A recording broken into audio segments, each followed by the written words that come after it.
Welcome to the Silent Empires. Tonight, our story follows Paul Ricca, the man known as the Waiter, who quietly shaped the Chicago outfit from behind the scenes. Unlike many who ruled with noise and force, Ricca preferred patience, strategy, and silence. To some, he was the true architect of Chicago's empire, guiding it with discipline and intelligence.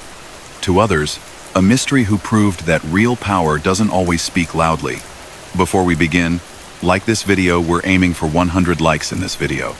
And remember, over 90% of our viewers watch these stories, but haven't subscribed yet.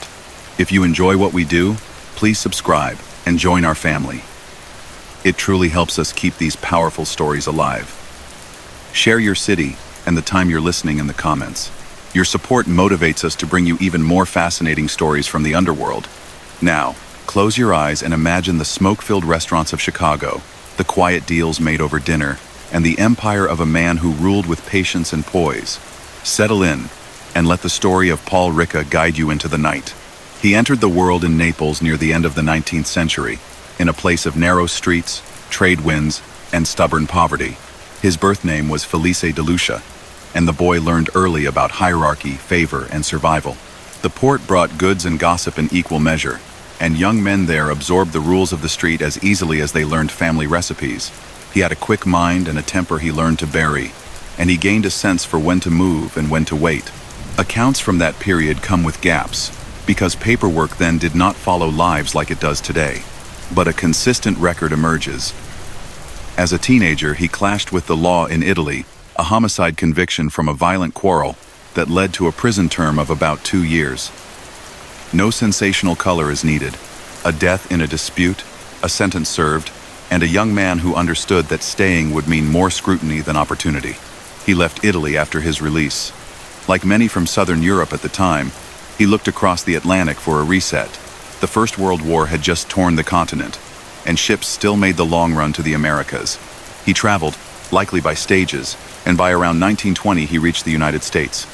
New names often came with new continents. Felice became Paul, and de Lucia became Ricca. The change was pragmatic, not theatrical. He wanted work, not fame. Chicago called to him because it called to thousands. Industry, rail lines, stockyards, and neighborhoods where Italian, Irish, Polish, Black, and Jewish families built lives in close quarters.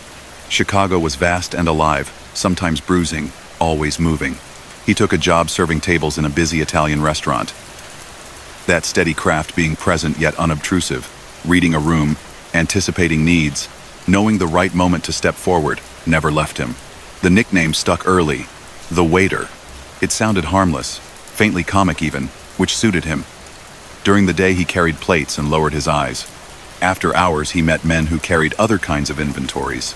Beer in hidden barrels, liquor brought in from Canada, numbers gambling run out of storefronts, and protection money collected with soft voices backed by hard reputations. It was the start of Prohibition. The national ban on the sale of alcohol launched in 1920. Overnight, a legal business became contraband, and a fortune waited for anyone willing to organize supply, distribution, and enforcement. He did not swagger into crime. He merged into a network already forming, and he found ways to make himself useful. Connections led him to the outfit that would later be known simply as the Outfit, the Chicago Mob. The group expanded quickly under the influence of men like Johnny Torrio and Al Capone, who understood that selling liquor on a grand scale required discipline and logistics as much as muscle. A person who could coordinate and keep accounts, who could streamline routes and keep the peace among feuding crews, became invaluable. Ricca stepped into that space. He listened more than he spoke, and he kept his appointments. A waiter's clockwork became a lieutenant's habit. His early involvement has been described in broad strokes by investigators and journalists. Supervising deliveries, mediating disputes among saloons and speakeasies, and ensuring that money found its way to bosses without leakage. The crimes in those days were not subtle bootlegging, illegal gambling, bribery of public officials, but he handled them with an administrator's calm. He knew when to pay a fine and when to move stock before a raid. He learned how to deal with union men who controlled trucks and warehouses, with city clerks who stamped permits, and with policemen who could look the other way. None of this required noise. He sat quietly in back rooms, nodded, kept ledgers in his head, and made himself indispensable. By the late 1920 seconds, Chicago's underworld was a storm. Competitors turned on one another, and the city saw spectacular crimes that seized front pages.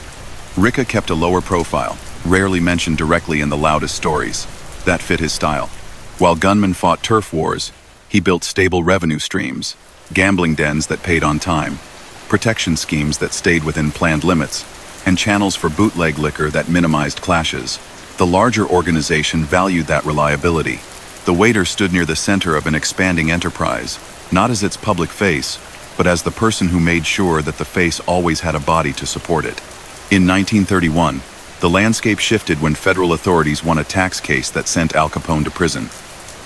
Public order campaigns followed, and the outfit had to adapt. Frank Nitti became the figurehead, but leadership was never a simple single chair. A small circle guided strategy, and Ricca sat in that circle. Through the early 1930 seconds, he deepened the use of unions and trade associations to extract money and influence. The method was not new: control a union, negotiate with employers, skim from the deal, but the scale grew. He understood that liquor would not be illegal forever. The 18th Amendment would one day be undone, and then the river of bootleg profits would shrink. He looked for businesses that would last. Gambling, loans, nightclubs, and labor rackets. That turn toward labor racketeering drew him to connections that reached far beyond Chicago. The International Alliance of Theatrical Stage Employees, a union that represented projectionists and stagehands, held a choke point in the film industry. If a studio had clashes with the union, screens went dark, sets shut down, and money bled. Corrupt union officials and mob intermediaries recognized the leverage, and so did Ricca. Through associates including Johnny Roselli, George Brown, and William Byoff, the outfit helped take control of the union's leadership and used that position to demand payments from studios in exchange for labor peace. The scheme generated large sums during the late 1930 seconds and early 1940 seconds, flowing from Hollywood back to Chicago. These were crimes: conspiracy, extortion, fraud through corrupt use of union power. They were organized, intentional, and profitable. Ricca operated as a senior figure in that arrangement. He did not stand at studio gates or make the calls that threatened shutdowns. He set terms, approved strategies, and ensured that collections and distributions met expectations. He was careful to keep his name off documents and out of meetings, but federal investigators worked their way up the chain. They traced payments, flipped witnesses, and built a case that pulled Chicago bosses into courtrooms 3 time zones away from the sound stages whose budgets they had skimmed. Hollywood loved drama, and in 1943 it got a different kind.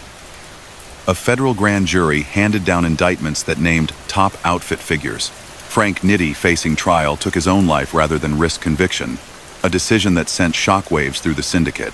Ricca, Louis Campagna, Philip D'Andrea, Charles Cherry Nose, GOA, and Johnny Roselli were among those charged in the union extortion conspiracy. The government's case was strong. Witnesses were ready, ledgers were seized, and jurors would hear how money moved from production offices through union hands to Chicago. Ricca understood risk and odds. He knew when to fight and when to concede. In this instance, he entered a guilty plea, a calculated choice to limit exposure. The sentence was heavy. A federal judge gave him a decade behind bars and financial penalties. For a man who prized control and routine, imprisonment was a steep fall. Yet even in that setting, he kept his composure. He served his time in federal custody, including at Leavenworth, with the same restraint he showed on the outside. No tales of outbursts, no press interviews, no flamboyant gestures. He read, he walked, he waited. Associates on the street adjusted. Tony Accardo, a trusted ally, took on more daily responsibility for keeping the outfit's business running, from gambling rooms around Chicago to territories beyond the city line. Parole came earlier than many expected, after only several years, and in 1947 he stepped back into a world that had changed. Prohibition was long over.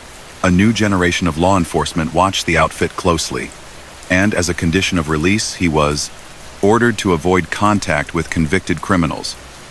That rule defined the form of his leadership From then on, rather than sitting in public restaurants with known figures, he kept his distance, communicated through layers, and let others carry his decisions. The waiter's old habit, serving from just out of sight, turned into a survival strategy. He moved quietly to a house in a quiet suburb, kept family close, and tried to live like a retired tradesman while still guiding enterprise. He understood that power could be exercised by nods and raised eyebrows, that a man did not have to stand in a photograph to be in the room. His criminal record now included the Italian conviction from youth, a central role in Prohibition-era bootlegging, and the federal Hollywood extortion case. There were also lesser incidents, arrests without convictions, legal battles over immigration status, and ongoing investigations into tax returns and associations. He treated these as practical problems to manage rather than melodramas to perform. Lawyers handled filings, couriers handled messages, and trusted lieutenants handled operations. Publicly, he denied that he ran anything. Privately, he remained the last word on big moves. It was a dual life he sustained with discipline, not charisma. Chicago in the post-war years kept morphing. Casinos moved, suburbs grew, police units shifted tactics, and the outfit explored new markets, legal front businesses, bookmaking across state lines, and control of certain unions in construction and transportation. Ricca's guidance emphasized steadiness over spectacle. Leave the fireworks to others, he counseled. Keep revenue steady, avoid unnecessary feuds, pay who needs paying, and never forget that attention is the enemy of longevity. He favored arrangements that could last, quiet stakes in clubs, agreements with bookmakers that limited disputes, and policies inside the organization that punished freelancing. It wasn't mercy, it was management. He never pretended to be a philanthropist. He knew exactly what his choices meant. People were threatened, some were hurt. Businesses were forced into unfair terms. Yet he presented those outcomes to himself and to his circle as the cost of doing business, a rationalization common to racketeers of his era. For historians and readers, the important thing is clarity. His prosperity rested on criminal acts that distorted markets and harmed lives. Understanding that is part of understanding him. His success came not from brute force alone, but from a temperament that made violent structures run with corporate-like smoothness. He found a way to make organized crime feel like administration. As the 1,940 seconds closed, he had re-established influence despite parole constraints and the memory of a high-profile conviction. A younger cohort watched him the way apprentices watch a craftsman. He gave them a template. Stay calm, say little, build systems. He preferred a dinner table to a nightclub, a well-cooked meal to a stage. That taste kept him grounded, and it gave rise to a myth that he was simply a hospitable man who knew the right places to eat. The truth was more complicated. He never stopped being the waiter, but he chose his tables carefully, and he decided who got a seat. He came home under watchful eyes, a parole certificate folded into a coat pocket, and a promise on paper that he would not meet with old acquaintances. He chose a modest rhythm, family meals, careful walks, no grand entrances. The men who still depended on his judgment understood that visits had to be spaced out and indirect. A phone that rang in a neighbor's house, a note passed through someone's barber, a message tucked in a ledger that looked like a grocer's book layers that kept distance. The government's terms tried to sever connections. He obeyed the letter while keeping influence alive through intermediaries. That was his skill, creating space between himself and the engine while still steering. Day-to-day operations shifted to Tony Accardo, who handled appointments, collections, and disputes. Accardo had a different temperament, more visible in the world of clubs and card rooms, but he shared a belief that quiet money beat loud risks. Together, though rarely in the same room, they kept the outfit focused on dependable income. Gambling dens, backroom bookmaking, and protection routes continued, now refined with clocks and ledgers. The tyranny of headlines lost appeal. Stability mattered more. If someone proposed a scheme that promised fast riches with high exposure, the answer was a small shake of the head passed along two intermediaries later. Control of information became a business in itself. In those years, betting across neighborhoods depended on a steady stream of race results and odds. Wire services relayed that data to bookmakers who wrote slips by the dozen. Ownership of those services meant leverage over every betting parlor in reach. Chicago had long been a center for that traffic. and the outfit pressed for dominance. Independent operators felt pressure to join or to sell. Investigators later linked intimidation and violence to these takeovers. Courts struggled to pin responsibility on the top tier. Ricca did not appear in office directories for a newswire, yet he benefited from the consolidation. He believed in removing uncertainty from revenue, and a centralized wire reduced variables. When law enforcement probed shootings tied to the wire war, his name surfaced in whispers, not charges. He kept it that way by avoiding reckless associates and setting a tone. No flamboyance, no dramatics. Unions remained a pillar. The experience in the movie industry had showed just how profitable a choke point could be, and while that particular path closed after the convictions, the method endured. Freight lines, warehouse crews, construction locals, and service trades all offered leverage. With trusted figures like Murray Humphreys, a master at soft-spoken coercion, the outfit nudged negotiations, placed friendly officers on union boards, and collected a cut from contracts. Money arrived as labor peace, consulting, insurance, or some other euphemism that made accounting smoother. Employers learned which dues were mandatory and which were wise. City departments, also woven into daily business, received attention. Some officials were bribed, others warned, others courted with favors. The pattern was familiar illegal influence, extortion masked as labor advocacy, and systematic bribery. Ricca's talent lay in keeping it tidy and predictable, so that complaints died in committee or were never filed at all. Parole rules demanded distance from anyone with a record. He complied in form, if not essence. Meetings took place in kitchens, not clubs. Decisions traveled through men who had no paperwork on them. Restaurants he liked saw him less often. He read newspapers at home, circled articles, and passed them to someone he trusted to deliver the message that a new operation should be paused or a name should be dropped from a payroll. A guest at his table might hear about a nephew's schoolwork or a neighbor's garden, but would not hear a single instruction. Orders, if we can call them that, emerged later through routine movements. The waiter persona, polite, unhurried, observant, fit the role of a man who controlled outcomes without rehearsed speeches. The city watched. In 1950 and 1951, a Senate committee toured the country to study organized crime. Cameras followed. Politicians asked pointed questions. Chicago got its turn, and the parade of witnesses drew crowds.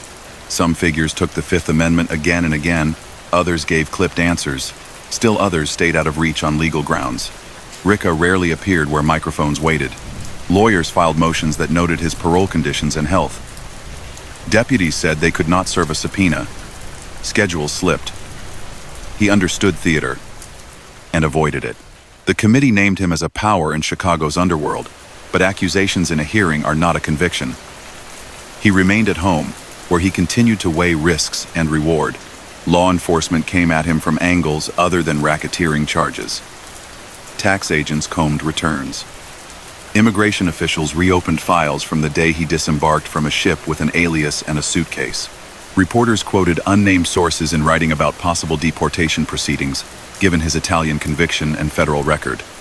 Court calendars showed hearings, appeals, and continuances. Judges examined whether he had entered the country legally, whether a prior crime abroad made him removable, and whether conditions in post-war Europe affected potential deportation. Years passed in procedural motion. He hired good attorneys and let them argue fine points of statute and precedent. He did not posture. He showed up when required, sat quietly, and left without comment. Despite the government's efforts, he remained in Illinois, an unassuming figure in a hat, stepping off a curb with care. The outfit's reach expanded into places where tourism and entertainment offered new money. Las Vegas began to glow in the desert, and a tidal shift in gambling moved action from back rooms in Midwestern cities to carpeted casinos with neon signs. Chicago did not own that city, but it took positions, often through circuits of loans from pension funds and silent partnerships. Trusted intermediaries handled trips, contacts, and skim. The logic was simple. Take a percentage at the top, reduce losses from cheating or theft, and let the house run for the public as usual. Names from Chicago appear in later histories of those casinos. Ricca's appears as the senior voice who approved involvement and insisted on tight control. He maintained the same rule there as at home. Keep the attention low, keep the math straight, and make sure regulators see nothing that forces them to act. At the same time, the outfit deepened control over the policy numbers game in Chicago's South and West Sides. That underground lottery, developed by enterprising neighborhood bankers long before the outfit came calling, had loyal customers and reliable revenue. The outfit's method of taking over was often to tax rather than obliterate, to offer protection at a price, and to mediate disputes so that outsiders could not disrupt the flow. It still counted as extortion and illegal gambling, and it tightened the organization's grip on communities that already faced unequal treatment from official institutions. Ricca's management style preferred arrangements that minimized upheaval. He did not invent the numbers game. He turned it into a more centralized line on a spreadsheet. Grand juries summoned him more than once. Prosecutors hoped to catch contradictions, compel testimony, or secure contempt if he refused to answer. He leaned on constitutional rights when appropriate, and on silence when nothing needed saying. In some instances, judges imposed fines or brief custodial penalties for contempt. None of those episodes kept him away for long. He treated court as an unavoidable expense of his trade, like licensing fees in a different business. He never ranted outside courthouse doors. He walked to a car, rode home, ate dinner with his family, and let his crew adjust around legal obstacles. Through the 1,950 seconds, his circle enforced a conservative strategy. Anyone who brought too much attention risked demotion. A brash stick-up crew that roughed up customers at a gambling parlor might find the doors locked and their cut redirected. A manager who overstated earnings to pocket the difference got a visit from a man who spoke in quiet, cold sentences about honesty to the organization. Internal order relied on fear, reputation, and predictability rather than showy displays. Again, that does not soften what was happening. Small business owners paid to avoid disruptions they should never have faced. Unions that could have represented workers cleanly got compromised. Consumers lost money to rigged games and illegal lotteries. The fact that Ricca liked things neat did not make them benign. Politically, the outfit of that era operated as a shadow bloc. Ward bosses needed votes. The outfit could deliver them by encouraging entire buildings to show up at polling places. City contracts needed bidders. Friendly construction companies got help. Permits went faster for the right establishments. In return, police raids missed places on certain nights, and prosecutors focused on other priorities. No one advertised these arrangements, but they appeared in phone logs, fundraising dinners, and campaign returns. Ricca cultivated relationships that lasted: a judge who had coached his grandson's baseball team, a councilman who shared a love of seafood, a precinct captain who could make a problem call at the right hour. These were not friendships. They were mutual accommodations with clear stakes and consequences. He remained a contradiction, a quiet domestic presence who chaired an invisible board. Neighbors might have seen him sweeping a stoop or waiting for a relative outside a church. The same day, decisions he had set in motion would shape how slot machines moved across county lines or which bar lost a jukebox contract. His nickname, the Waiter, kept sounding appropriate. He presented choices, cleared obstacles, tidied loose ends. He was patient with time and impatient with sloppiness. He disliked surprises. When a scheme faltered because someone grew careless, he cut it rather than trying to rescue it with a noisy move. The post-war generation of his organization learned from his habits. Tony Accardo enforced them. Murray Humphreys refined the art of turning a threat into a handshake. Johnny Roselli, who once smoothed studio lots on the West Coast, became useful in other sunny climes. Beneath them came new faces who would later become known in their own right. They operated bookmaking circuits, ran trucking routes, managed nightclubs, and kept accounts. The outfit did not disappear into nostalgia. It modernized. That modernization included corporate fronts, consulting entities with bland names, and accountants who could speak to auditors with a straight face. All of it served the same base: illegal gambling, extortion through labor, loan sharking, and skims from entertainment. Law enforcement responded with task forces, wiretaps, tax cases, and public campaigns. Some efforts failed, others chipped away. A raid here cost a month's earnings. A subpoena there sparked a reorganization. Periodically, prosecutors announced indictments that included long, familiar lists of charges: conspiracy, extortion, mail fraud, income tax evasion. Ricca's name appeared less often than those of his lieutenants, a testament to the insulation he built. When his name did appear, it tended to be in connection with older cases, immigration status, or refusals to testify. He endured these moments by staying small in public, by trusting his legal team, and by reminding his organization that no single case would steer them into recklessness. At home, he kept rituals that calmed him. A garden plot gave his hands something simple to do. Groceries were bought with attention to ripeness and price, as if steering a household budget sharpened instincts useful elsewhere. He wrote down birthdays and anniversaries, sent gifts, and made sure hospital bills for trusted friends were paid without fuss. Those gestures were practical, not sentimental. Loyalty pays dividends. A driver whose mother's surgery was covered would drive through a storm without complaint. A cousin of an alderman who received help with rent would return calls faster. He saw generosity as part of an accounting system, another column, another line item, another leverage point. By the end of the decade, he had outlasted waves that toppled flashier figures. Some died. Some went to prison for long stretches. Others ran to other states, changed names, or vanished. He kept his chair at the back of the room and lived by routine. The tally of crimes he had orchestrated or profited from by then was long. Bootlegging in his earlier years, bribery of officials, illegal gambling on a massive scale, manipulation of labor unions in multiple sectors, extortion in the motion picture industry that earned him a federal sentence, and ongoing rackets in betting, loans, and protection. That list did not come with boasts or dramatic scenes. It came with ledgers, envelopes, and meetings that ended before dessert. He understood that age would move him from daily management to elder authority.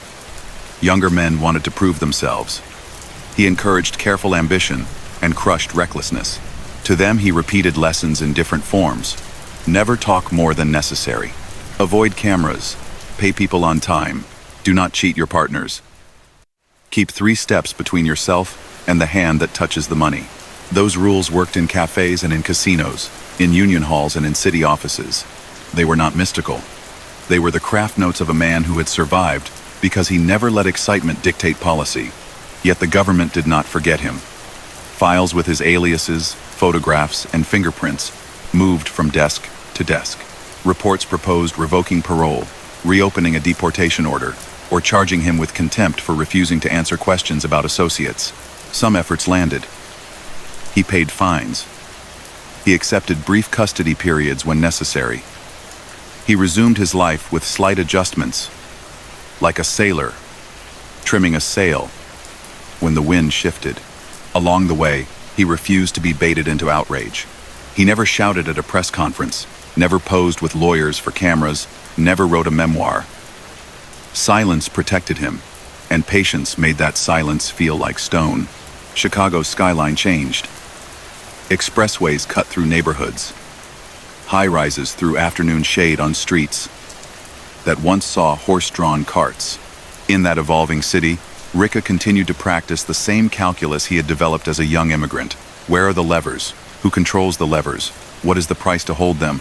And how can the hand on the lever remain unseen? His crimes are a matter of public record and historical study. So is his talent for surviving storms. He would not be the last to apply that talent, but he was among the most enduring, a presence that managers and bosses measured themselves against as the next decade began to form. The city's tempo shifted as a new decade began. Factories thrummed, expressways carved fresh lines through brick neighborhoods, and a sense of post-war confidence swept storefronts and city halls. Under that noise, he stayed consistent. Routine was his shield. Breakfast at home, a walk, a glance at the papers, and a phone that rarely rang in his own house. He preferred face-to-face messages passed by people who never mentioned his name to strangers. The strategy that had carried him through a prison term and parole kept paying dividends. Keep distance, delegate, decide only what mattered. Televised hearings had left a mark on the country. They put a phrase, organized crime, into living rooms, and they nudged police departments to coordinate with federal offices. He taught his circle to treat attention like fire. Touch it, and you burn. So meetings moved from the back rooms of lively restaurants to quieter kitchens in modest homes. and the person delivering a point was often a man who worked legitimate hours in a warehouse or at a trucking firm. That man would mention a delivery schedule or a union vote, and the change would ripple outward, landing eventually in a casino count room or a bookmaking parlor, without leaving fingerprints on the person who actually set the gears in motion. He and Tony Accardo operated like two hands on one clock. Accardo took the visible meetings, introduced new earners to old habits, and absorbed the daily static of disputes. Ricca kept the long view. Together they favored businesses that could survive crackdowns and election cycles, gambling in many forms, labor influence, loans at punishing rates, and quiet stakes in entertainment. The wire that fed bookmakers their odds and results remained a core element. The more reliable the stream, the more predictable the income. Competing outfits had fought over that pipeline, and bodies had fallen in the late 1940 seconds. After the dust settled, the service became less a battlefield and more a toll road. Chicago's outfit collected the toll. Out in Hollywood, the case that had sent him to prison continued to cast a shadow. Studios tightened controls, unions drew scrutiny, and public officials learned to ask hard questions about sudden wealth among certain labor leaders. None of that ended racketeering. It redirected it. Lessons from that chapter: the value of choke points, the power of a threatened delay. The profits in peace migrated back into freight lines, waterfronts, local theaters, hotels, and construction. He liked systems. A union with friendly officers created a system. A city inspector who expected a gift at predictable intervals was, in an unhappy sense, a system. He steered towards systems because they minimized surprises. A headline in late 1957 proved how costly surprises could be.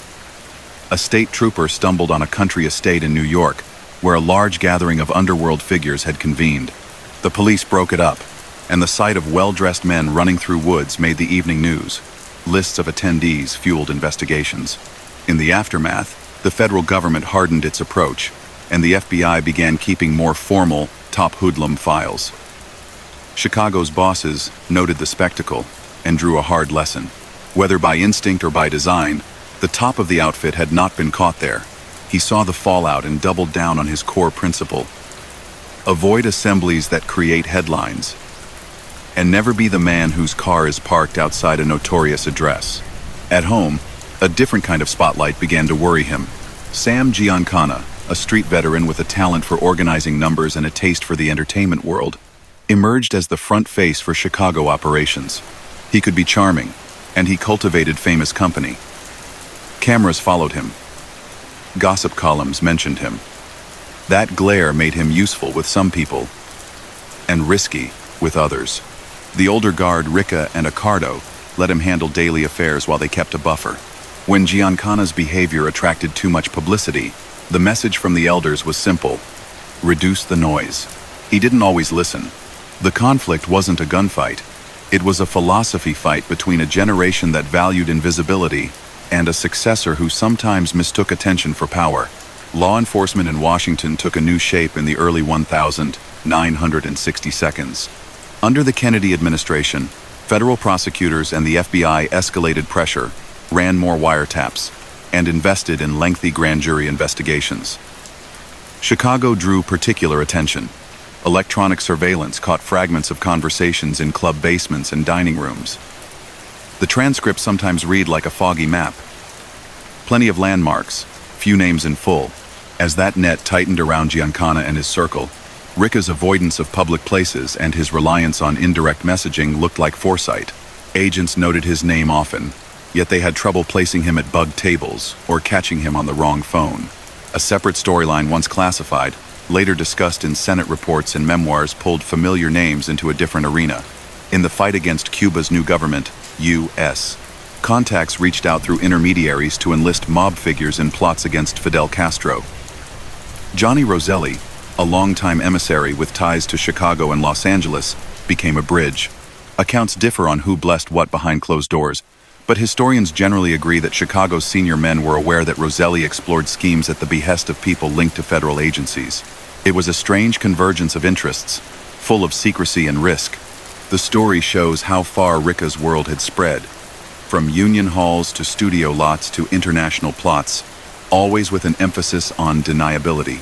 He stayed away from meetings with strangers, and let trusted lieutenants handle anything that might explode on contact.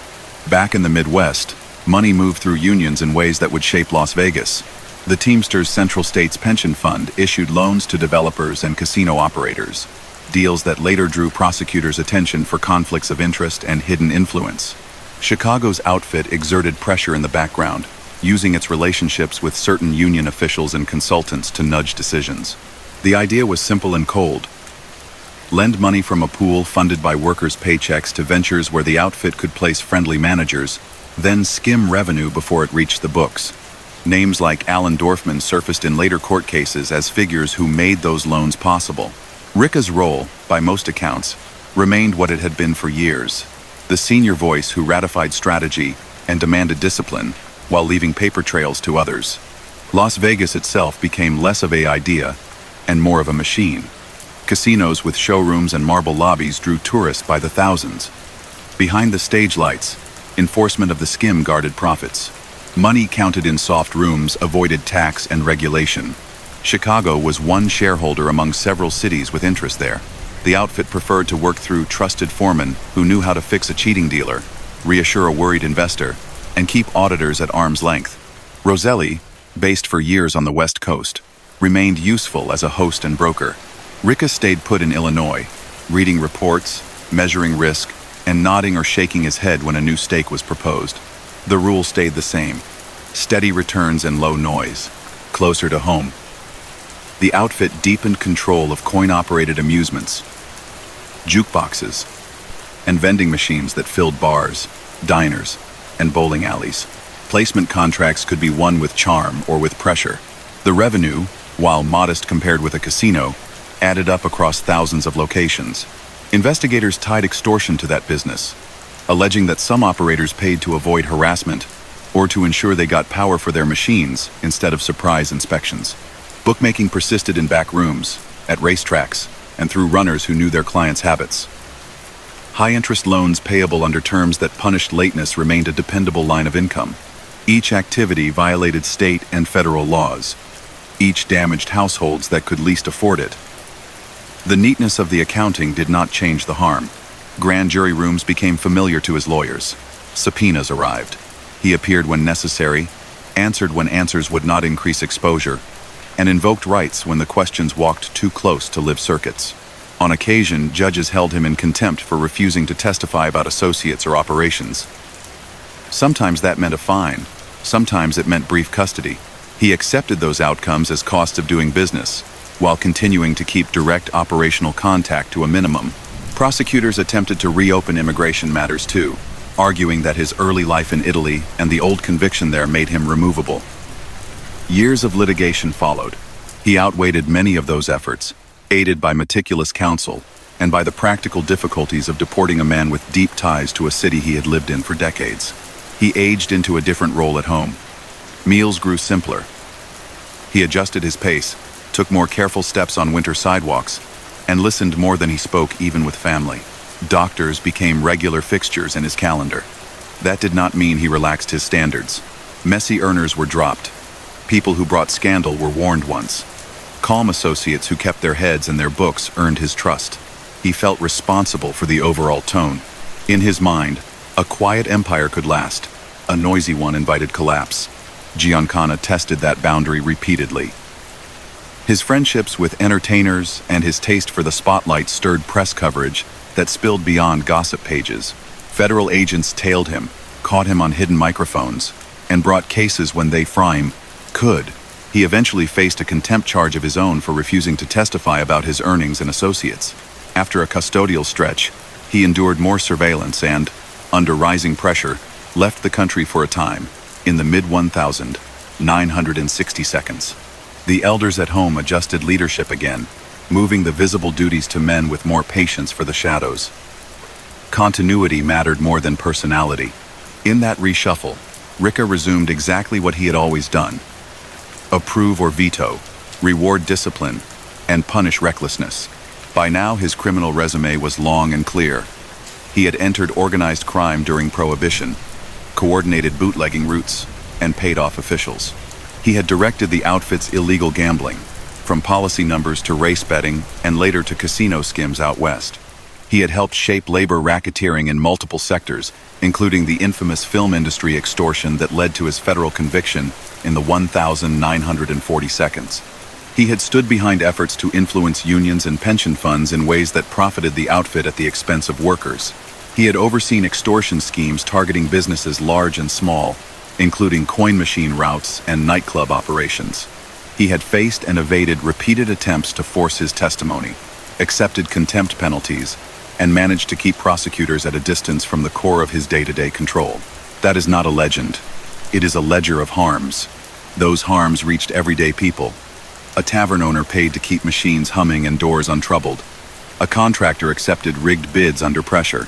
A driver who owed gambling debts found himself on a repayment plan that squeezed his family. Workers saw their union dues turned into favors for a few. That wide map of damage is part of his legacy. He did not rant or swagger while doing it.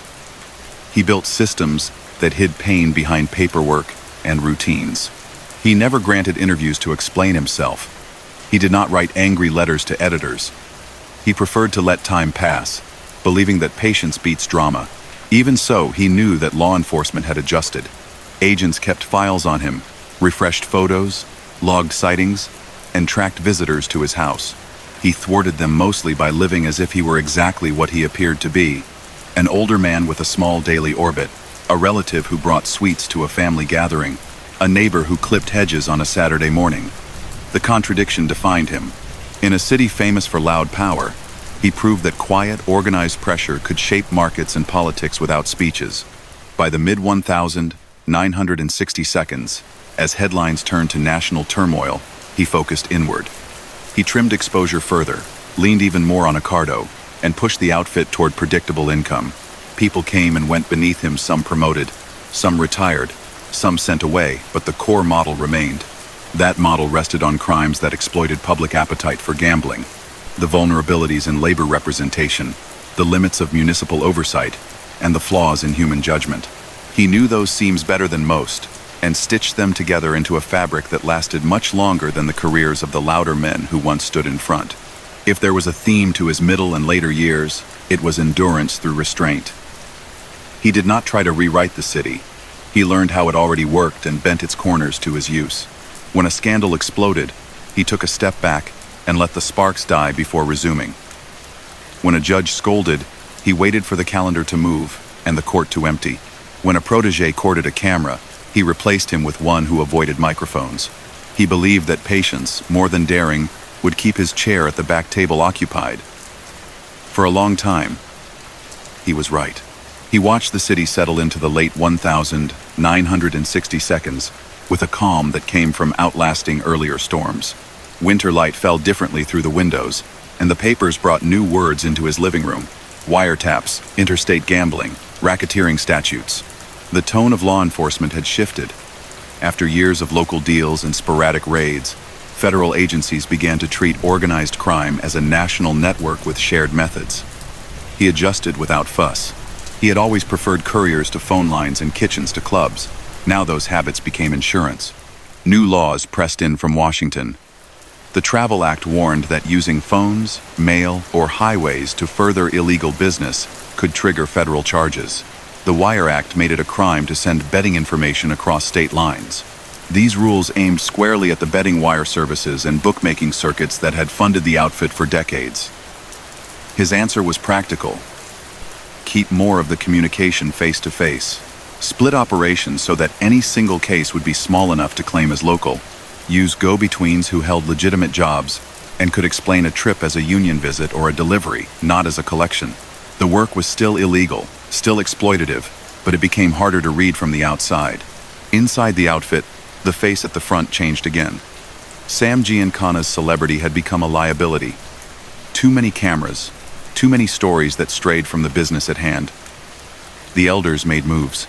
A new administration took on day-to-day chores, first under Sam Tietz Battaglia, and then under Felix Milwaukee Phil Aldericio, with Jackie Cerrone and others rotating through key roles. None of these shifts changed the underlying order. Tony Accardo stayed the principal steward in public, the steady hand who met people and signed off on changes. Ricca remained the last word in private, the voice that settled big questions. and demanded order. Meetings happened in measured tones and without flourish. He did not attend many. He didn't need to.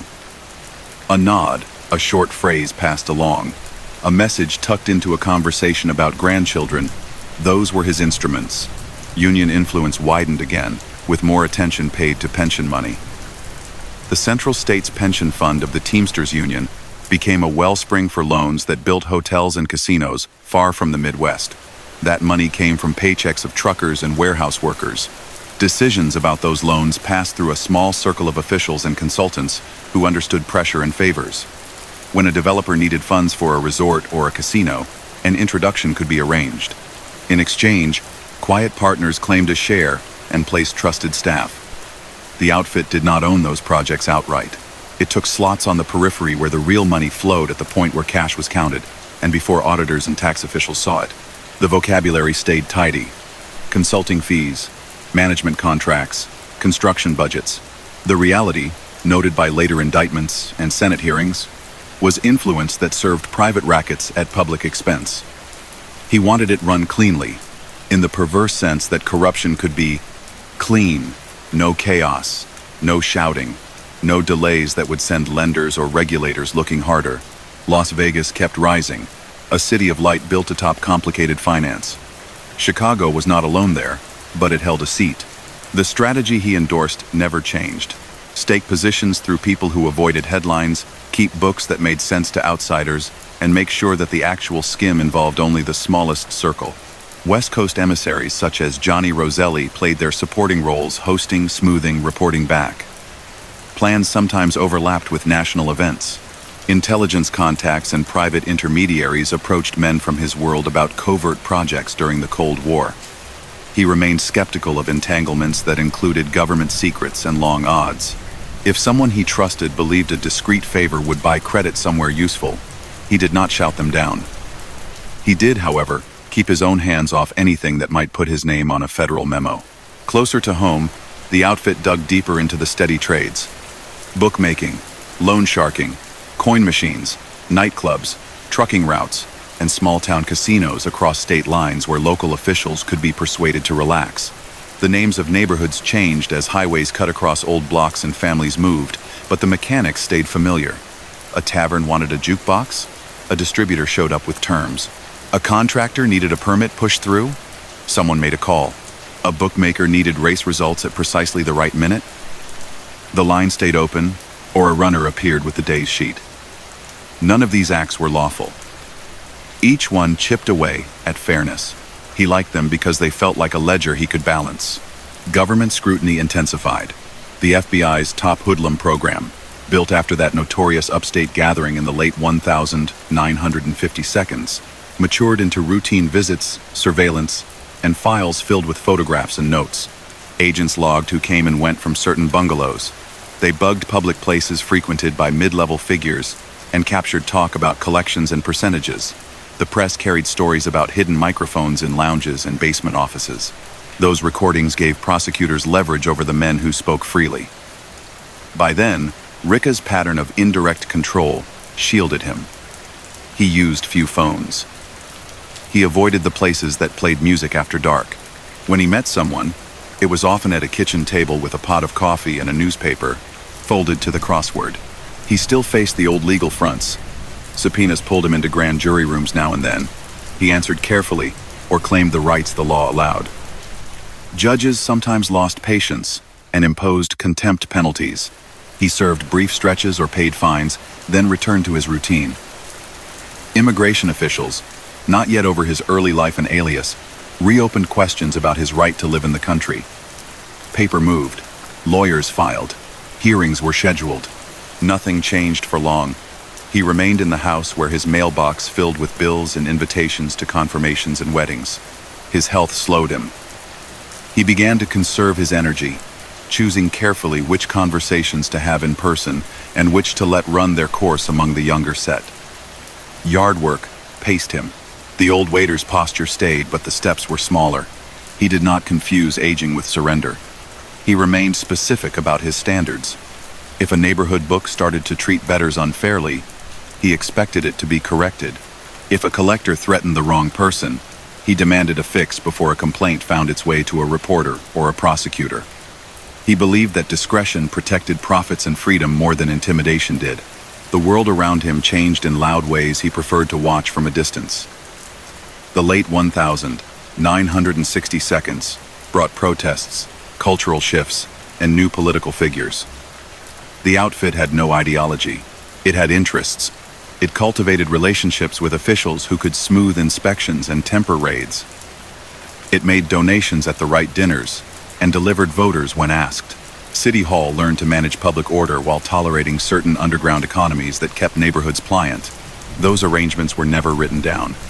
They existed in the way envelopes changed hands, in unremarked visits to back offices, and in decisions that landed quietly in committee rooms. He treated those relationships like he treated accounts. Measure, don't overdraw, and don't draw attention. At the same time, federal tools kept expanding. Congress passed laws that targeted large gambling enterprises and conspiracies that stretched across state lines. The concept of prosecuting not just individual crimes, but the entire pattern of an organization's behavior took root. The prospect of sweeping cases that named bosses, captains, and workers together changed the calculation. He counseled even more caution. Keep units smaller. Rotate people to reduce patterns. Use intermediaries with clean records. Keep the safest meetings in homes, with radios turned on, and a relative at the sink. These precautions did not make the business legal. They made it less exposed. Inside the outfit, a new tier matured into leadership. Joseph Ayupa rose. Jackie Cerrone solidified his position, and other names that later appeared in newspaper stories about the suburbs became familiar at his table. He approved a balance that gave each earner a lane while keeping the Treasury's share stable. He preferred to settle disagreements quickly. If two crews argued over the same set of vendors or the same string of card games, a senior figure would shuttle between them with his sense of fairness backed by the implied weight of the elders. That prevented rash moves that might spark feuds. He judged success by how rarely anyone needed to raise a voice. Union power kept paying. The outfit influenced certain locals in construction, trucking, and waste hauling. Work stoppages or sudden shortages could ruin a project schedule. That threat brought contractors to the table. Fees were folded into bids. Pension loans funded companies in which the outfit had quiet stakes, letting it profit twice, once when the loan closed, and again when the money began to circulate through contracts. None of this improved life for the ordinary member paying dues and hoping to retire in peace. It tilted the field toward insiders who viewed a pension as a pot to be stirred rather than a promise to be honored. He saw pensions as leverage first and last. He did not spend every hour on business. He remained attentive to family. He tracked who needed help with rent or school fees. He visited when someone was ill, sometimes bringing fruit or soup. This was not an attempt to erase what he did for money. It was part of a philosophy of loyalty as a currency. People who felt cared for were less likely to stray or to talk. The softer edges of his personality, the neighborly nod, the gift at a baptism worked alongside the harder signals that told everyone where limits stood. Journalists tried to draw him out. A man with a notebook would linger on a sidewalk, hoping for a quote. He always refused, with a small smile. Photographers got pictures of him with a hat brim shading his eyes, stepping into or out of a sedan. He never looked angry. He looked like a person who wanted to go home. That indifference to attention preserved him as others fell. Men who craved recognition found themselves in print with details that turned into evidence. He taught by example that attention was a liability, not an asset. As the 1,970 seconds opened, a major legal innovation arrived that changed the fight over organized crime. Prosecutors gained a statute that allowed them to charge people not just for isolated acts, but for belonging to and directing a criminal enterprise over time. It encouraged witnesses to cooperate by offering lighter punishments in exchange for testimony about the organization's structure. He read about these changes and adjusted again. He urged the compartmentalization of duties. He preferred messages that could not be replayed in court. He knew the law sought to string together small acts into a big picture. He tried to ensure those small acts stayed unconnected outside the minds of a few careful men. He diminished his physical presence in business further, though his influence did not fade. He spent more days in his home, with family routines framing his hours. Associates came and went through other doors in other neighborhoods. When his name appeared in a report, it was usually linked to history, not to new choreography. That was by design. He wanted the organization to run whether or not he could lift a phone or sit at a table. It did. Age finally demanded concessions that no plan could avoid. He felt it in his chest and in his legs. Doctors advised rest. Friends saw him shorten walks and choose chairs near windows. The men who had sat at his table for years began to shoulder more weight without being asked. Accardo remained the great constant at his side, reliable and composed. The younger leadership, Ayupa chief among them, settled into roles that would carry the outfit beyond its founders. The crimes stayed the same in essence. Illegal gambling tucked inside normal life, loan sharking that tied debt to fear, labor racketeering that turned representation into a tool for private gain, bribery that turned public office into a gate to be rented. He had come far from the dining room floor where he first learned to read a room, but he still believed that timing and silence were the best tools. He died in 1972, leaving behind a record that the city already understood even if it had never been shouted from a stage. There were no public confessions, no interviews from a sickbed.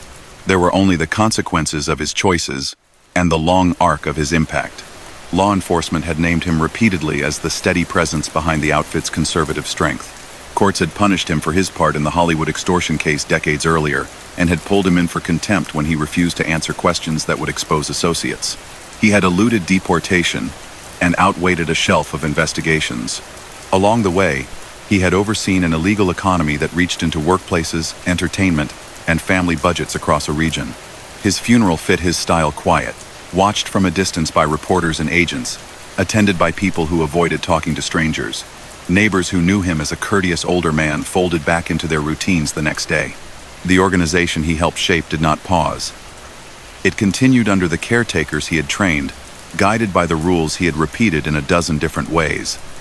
Stay small in public, respect the calendar and the ledger, avoid fights that create headlines, pay who needs paying, and never forget that attention is expensive.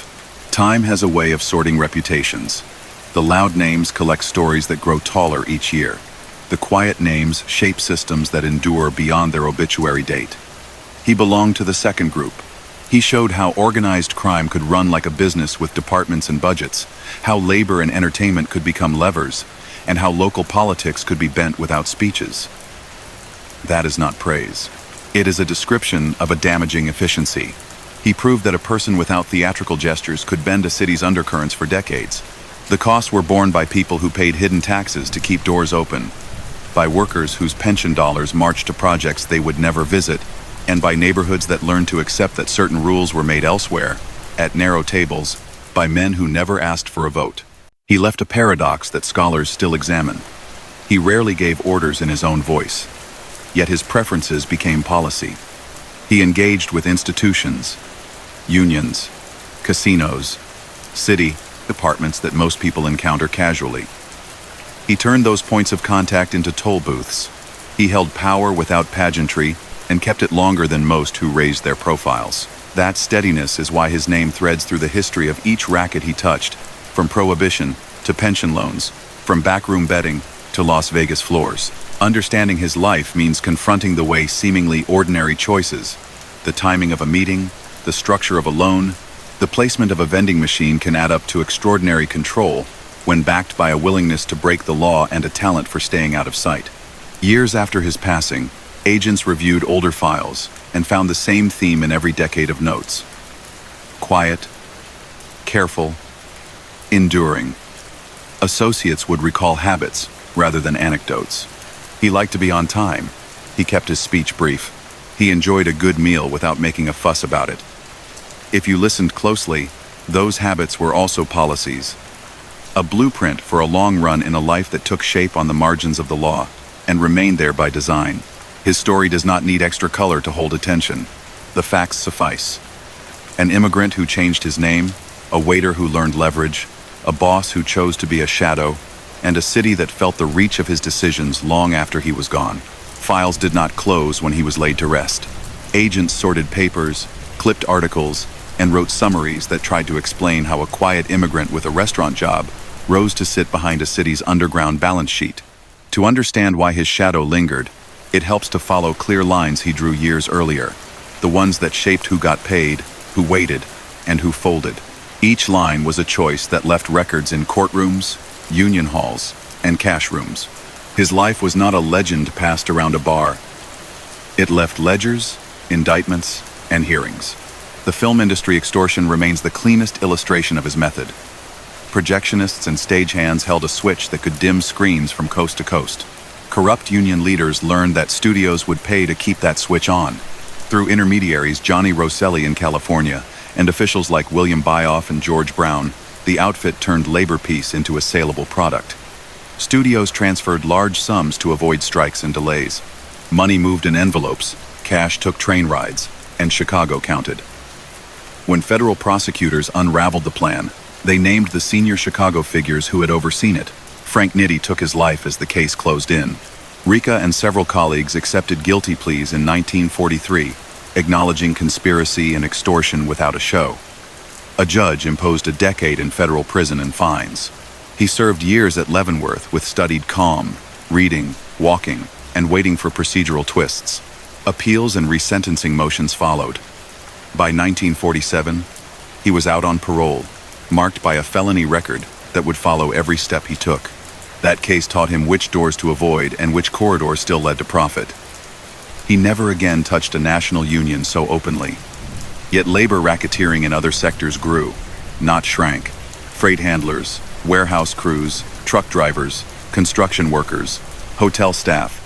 Each group could halt a project with a few decisions at the right moment. Friendly stewards turned those moments into leverage.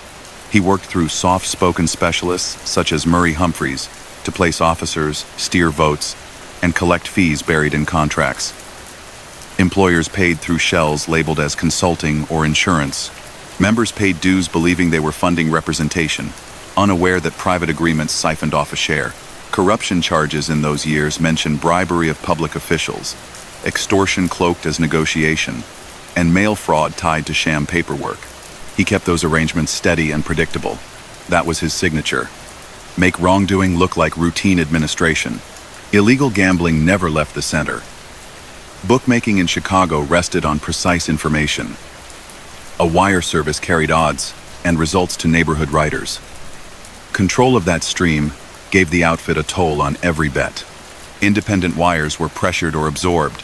Violence flared during consolidation struggles in the 1,940 seconds, then subsided once dominance was set.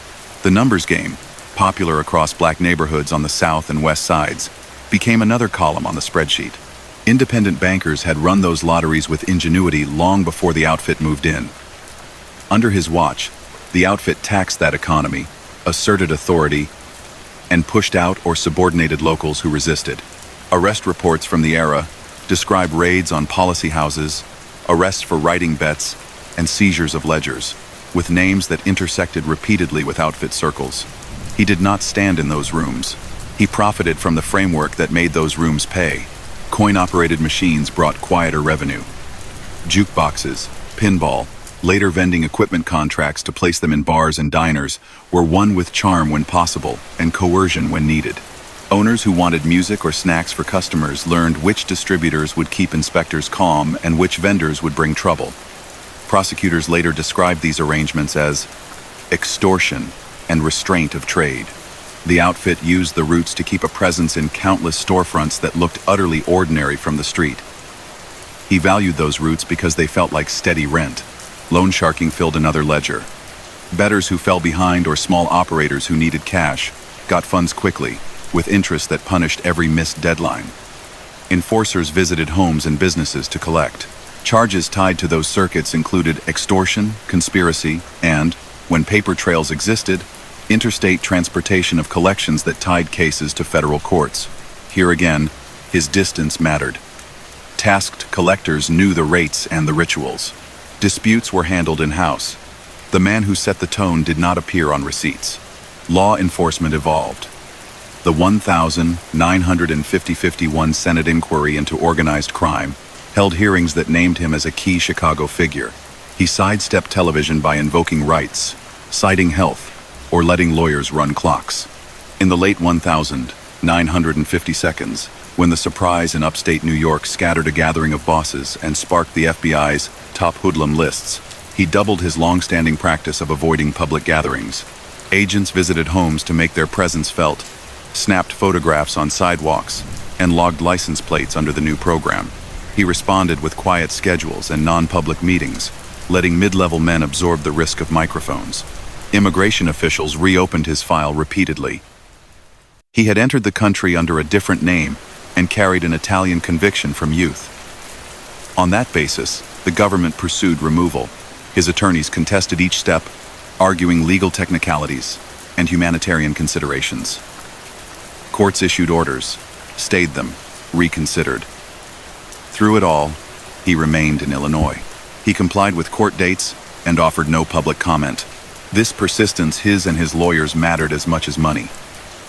He understood that endurance often beat drama. Leadership in the outfit cycled in the 1,960 seconds. Giancana's high profile drew agents and columnists. The elders prevailed on him to quiet down. When that failed, Giancana moved out of the country for a time under pressure that mixed legal heat with parental scolding from the older guard. Successors such as Battaglia, Aldericio, and Cerrone took turns as working heads.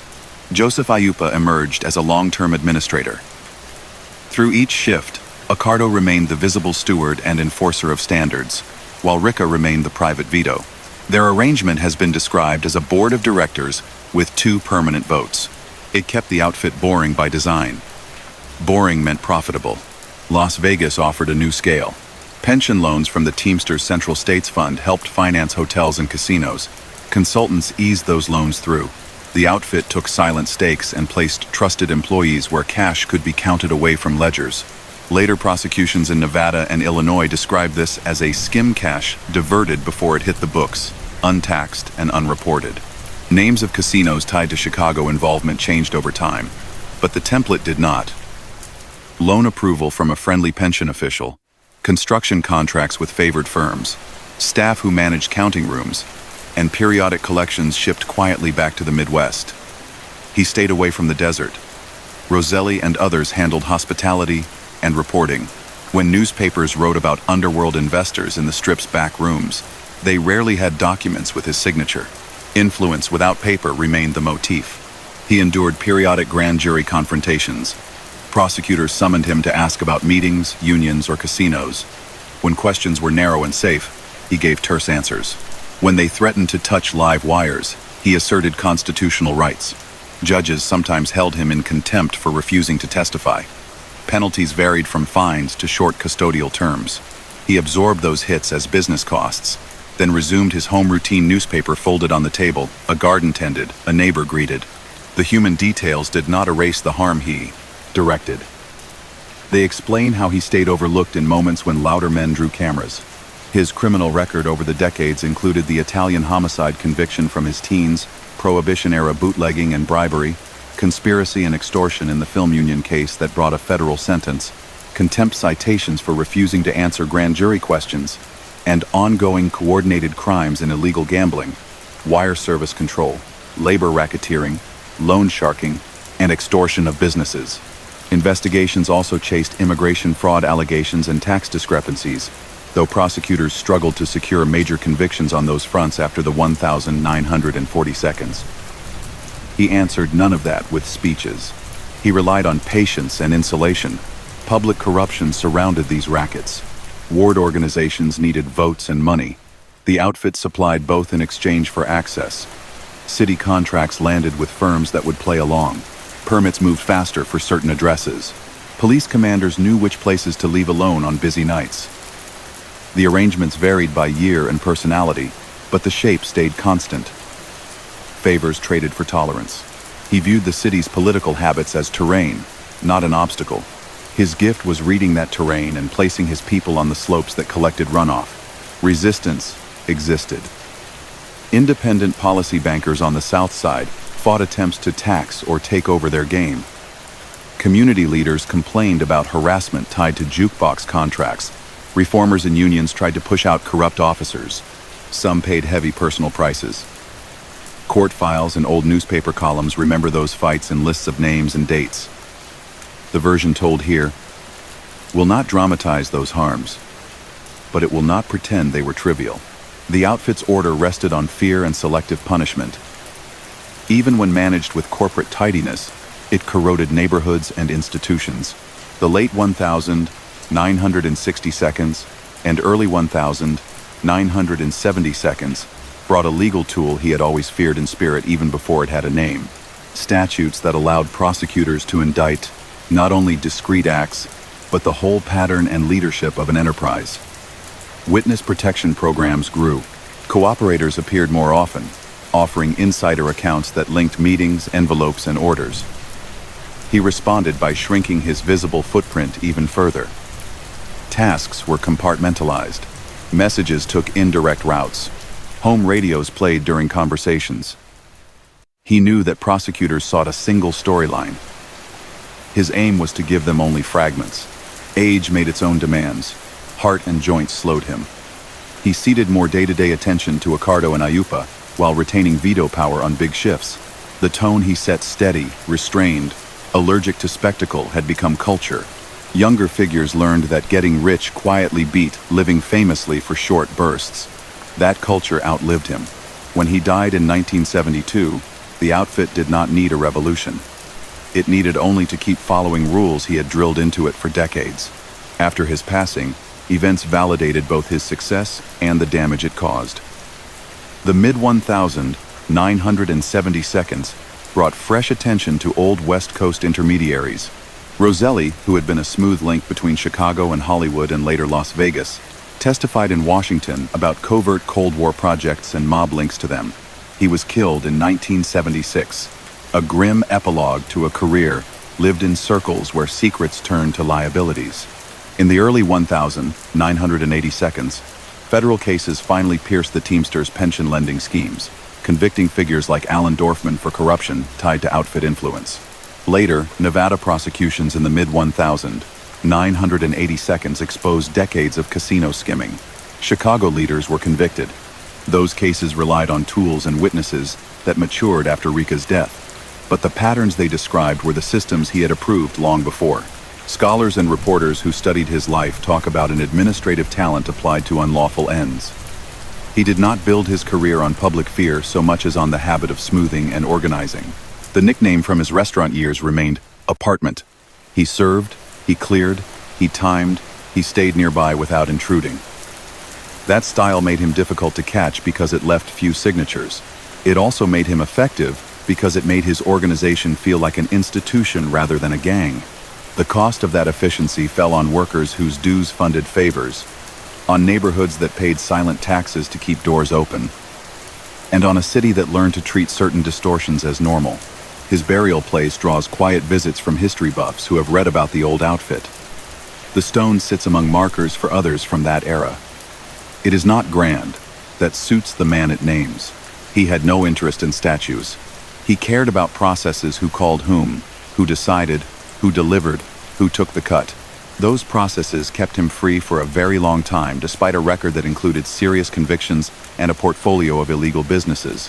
They also kept too many people paying for peace in a city that deserved rules made in daylight. Even long after he was gone, agents flipping through declassified files found the same wording in reports written by different hands across decades. Quiet, reserved, seen with family, influence believed to be high, evidence insufficient for major charge at this time. It is hard to produce a clearer summary of the life he built. He preferred that every day look like the day before. In that sameness, he hid a sophisticated system of crime that touched film studios, union halls, gambling rooms, kitchens, and desert casinos. If there is a lesson in following his trail, it is that harmful power does not always arrive with noise. Sometimes it comes with a smile, a nod, and a schedule that never changes. He left a structure that kept moving when he no longer sat by the window with a folded newspaper. The engine he helped tune did not depend on a single voice. It ran on habits: small meetings, coded errands, steady collections, a dislike of bright rooms. After 1972, that rhythm guided men who had spent years watching him prize restraint over applause. They used those rules to navigate a period when the country armed prosecutors with new tools and lined courtrooms with witnesses willing to trade information for safety.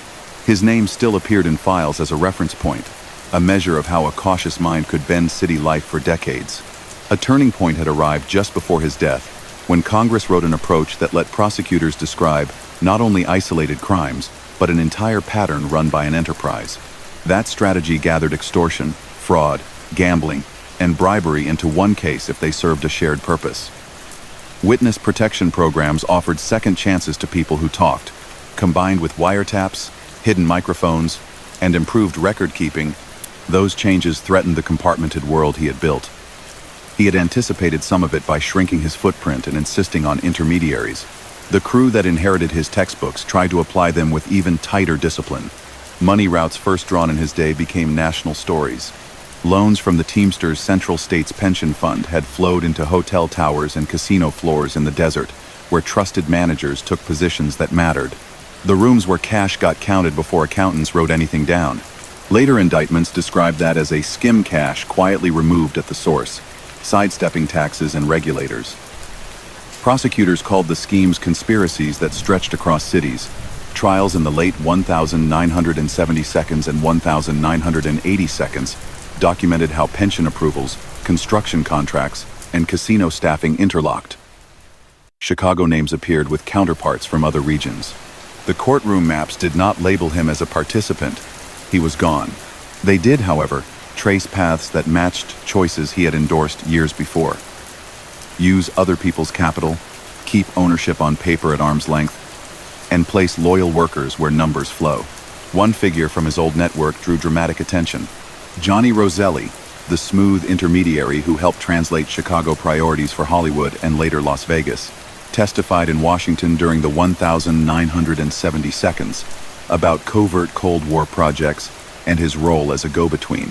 Public curiosity spiked because his testimony touched government secrets that had long fueled rumor. He was killed in 1976 under circumstances that drew national headlines. Reporters wrote about him as a symbol of overlapping worlds, studio lots, casino backrooms, and intelligence corridors. Through Roselli's rise and fall, you can see the outlines of Ricca's approach. Pick intermediaries who can move among industries. Stress deniability. Avoid putting your own name where a subpoena might land. Back in the Midwest, the outfit settled into leadership that reflected the old lesson: no spectacle. Tony Accardo kept the public role of elder steward, a man who met visitors, accepted respect, and reinforced standards. Joseph Ayupa emerged as the daily administrator, with Jackie Cerrone and others holding key seats. They ran bookmaking that still relied on timely racing data, a numbers scene reshaped by the arrival of state lotteries, and a wide network of card games that survived because owners trusted that disputes would be handled without fireworks. Loans at punishing rates remained a pillar, with collectors trained to keep accounts current while avoiding headlines. Union influence did not disappear. Construction, trucking, and waste hauling kept their choke points. A threatened delay on a project, or a sudden shortage of drivers, still brought firm private negotiations that ended with fees embedded in contracts. Chicago politics evolved in ways that cut against the shadow deals he preferred.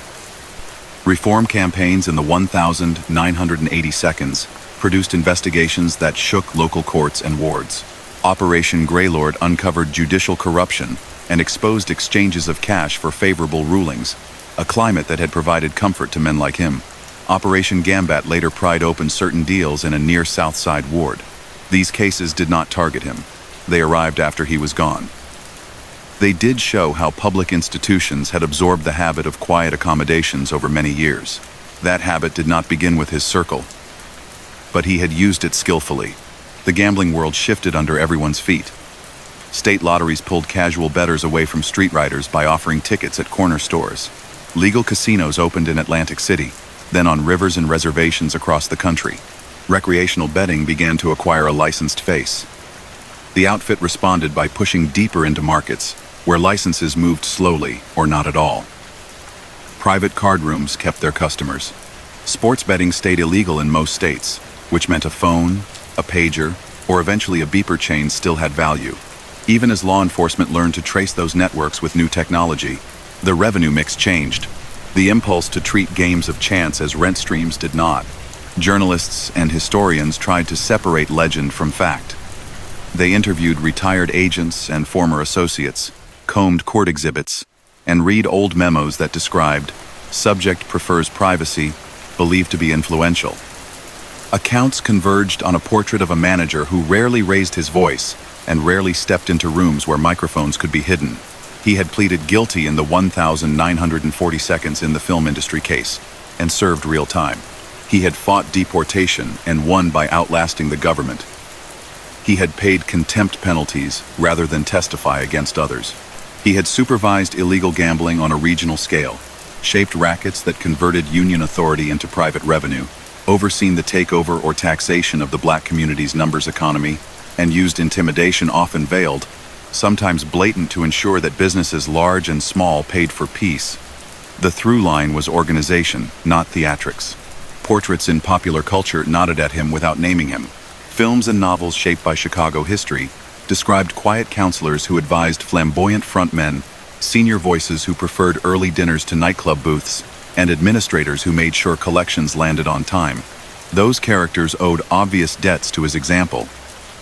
He had taught that spectacle is a liability, that paperwork can be a weapon, and that appointments kept on time make people trust even a crooked arrangement. None of that romanticizes what he did. It explains his longevity and the damage done with minimal noise. Court cases after his death drew direct lines from the pension loans to casino floors. In the early 1,980 seconds, prosecutors secured convictions against key operators tied to those loans. Alan Dorfman, a central figure in approving financing that benefited outfit-friendly ventures, was convicted on federal charges in 1,982. He was killed in 1983 before sentencing concluded. Kansas City's investigations into Tropicana skimming, and later cases involving the Stardust and Fremont, brought down a generation of leaders in several cities, including Chicago. Ayupa, Cerrone, and others were convicted in the mid-1,980 seconds on federal charges tied to skimming conspiracies. Those trials often featured wiretap transcripts, ledgers, and cooperating witnesses who each held one piece of a large mosaic. That mosaic matched a system of silent partnerships and careful placements that Ricca had encouraged long before. He had not lived to see those verdicts. The timeline shows how long an efficient racket can run. On Chicago streets, smaller economies still bore marks of his design. Jukebox and vending routes continued to be parceled out by distributors who understood that certain addresses belonged to certain crews. Bar owners avoided fights over machines by calling a familiar number. If a new vendor appeared, someone would remind them of existing agreements. That reminder could sound friendly, but the owner understood the stakes.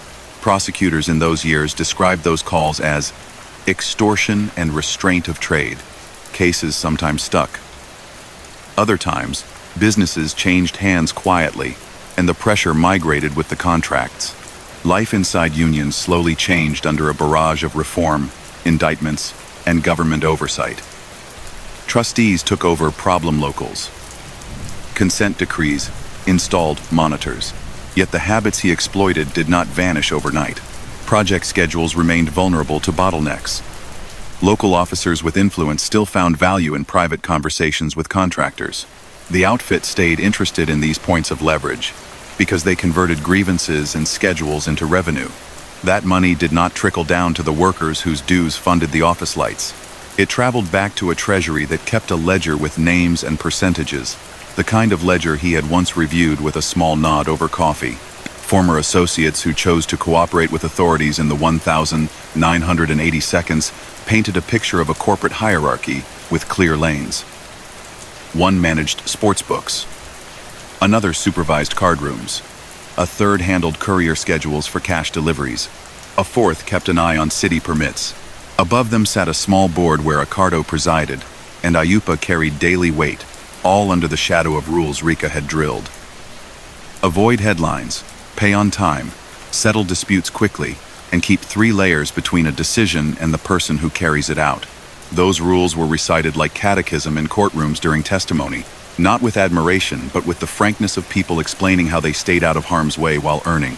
Ask what separates his legacy from louder contemporaries, and the answer resembles a checklist. He kept violent enforcement as the last resort rather than the opening move. He treated city government like a terrain map and adjusted to slopes rather than trying to level them. He invested in choke points that turned time into leverage: a union vote, a freight schedule, a racing result, a permit stamp. He built redundancy so that one arrest did not halt a process. He trained successors to see scandal as a unit cost rather than a career ender. Accept a fine or a brief sentence, then return to work after the calendar turns. Those habits made his organization stubbornly resilient and painfully corrosive to civic life. The human cost never appeared on his balance sheets. Households paid hidden taxes for years. Envelopes slid across counters to avoid trouble. Fees embedded in bids that flowed into private hands. Debts that grew faster than paychecks. Neighborhood businesses learned to operate inside unspoken rules. Workers discovered that union meetings did not always run in their interests. Voters saw ward politics decide who got a permit or a break. The tidy tone he favored disguised those harms behind polite voices and routine. That is part of why his story resists myth. It is not a saga of shootouts. It is an account of patient pressure.